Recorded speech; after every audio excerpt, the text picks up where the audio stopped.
Commissioner, Mr. President, I rise again, I'm afraid, to make the same old hoary speech that I've been making here for several years, and that is, it is my opinion that you do not really understand the concept of banking. All the banks are broke. Bank Santander, Deutsche Bank, Royal Bank of Scotland, they're all broke. And why are they broke? It isn't an act of God. It isn't some sort of tsunami.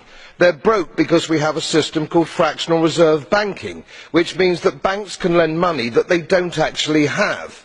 It's a criminal scandal, and it's been going on for too long. To add to that problem, you have moral hazard, a very significant moral hazard from the political sphere. And most of the problem starts in politics and central banks, which are part of the same political system.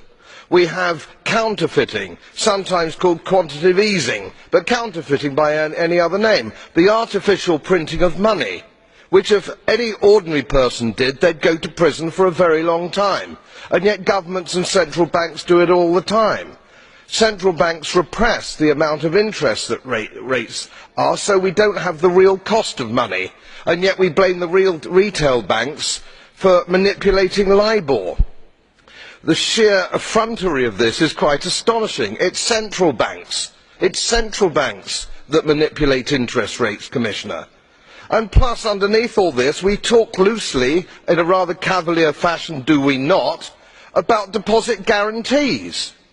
So when banks go broke through their own incompetence and chicanery, the taxpayer picks up the tab. It's theft from the taxpayer. And until we start sending bankers, and I include central bankers and politicians, to prison for this outrage, it will continue.